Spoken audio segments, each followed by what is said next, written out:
15. Alors des pharisiens et des scribes vinrent de Jérusalem auprès de Jésus et dirent: Pourquoi tes disciples transgressent-ils la tradition des anciens? Car ils ne se lavent pas les mains quand ils prennent leur repas.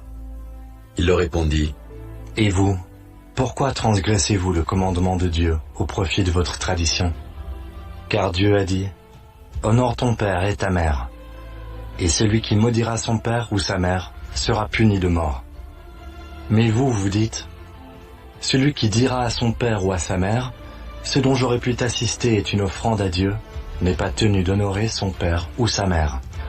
Vous annulerez ainsi la parole de Dieu au profit de votre tradition. Hypocrite, Ésaïe a bien prophétisé sur vous quand il a dit: Ce peuple m'honore des lèvres, mais son cœur est éloigné de moi. C'est en vain qu'il m'honore, en enseignant des préceptes qui sont des commandements d'hommes. Ayant appelé à lui la foule, il lui dit: Écoutez et comprenez. Ce n'est pas ce qui entre dans la bouche qui souille l'homme, mais ce qui sort de la bouche, c'est ce qui souille l'homme. Alors ses disciples s'approchèrent et lui dirent: Sais-tu que les pharisiens ont été scandalisés des paroles qu'ils ont entendues? Il répondit: Toute plante que n'a pas plantée mon Père céleste sera déracinée. Laissez-les. Ce sont des aveugles qui conduisent des aveugles.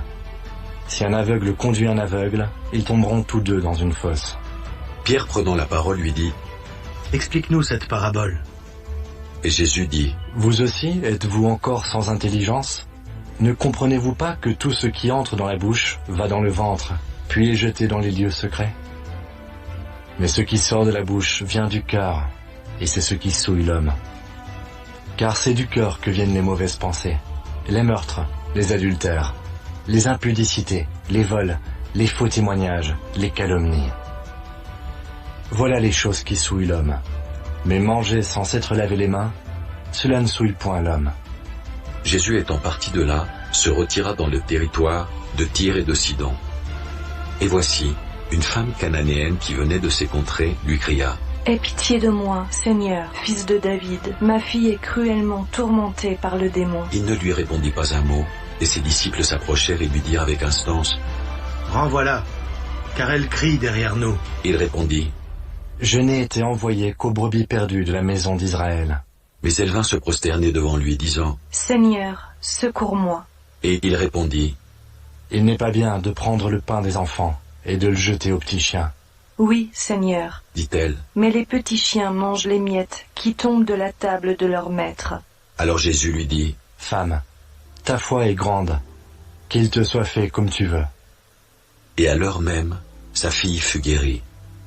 Jésus quitta ces lieux et vint près de la mer de Galilée. Étant monté sur la montagne, il s'y assit.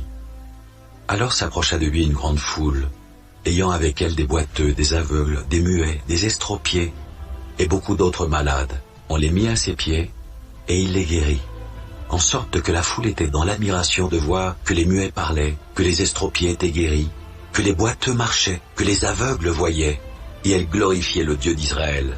Jésus, ayant appelé ses disciples, dit: Je suis ému de compassion pour cette foule, car voilà 3 jours qu'ils sont près de moi, et ils n'ont rien à manger. Je ne veux pas les renvoyer à jeun, de peur que les forces ne leur manquent en chemin. Les disciples lui dirent: Comment nous procurer dans ce lieu désert assez de pain pour rassasier une si grande foule? Jésus leur demanda: Combien avez-vous de pain? 7 répondirent-ils. et 2 poissons. Alors il fit asseoir la foule par terre, prit les 7 pains et les poissons, et après avoir rendu grâce, il les rompit et les donna à ses disciples, qui les distribuèrent à la foule. Tous mangèrent et furent rassasiés, et l'on emporta 7 corbeilles pleines de morceaux qui restaient. Ceux qui avaient mangé étaient 4000 hommes, sans les femmes et les enfants. Ensuite il renvoyait la foule, monta dans la barque, et se rendit dans la contrée de Magadan.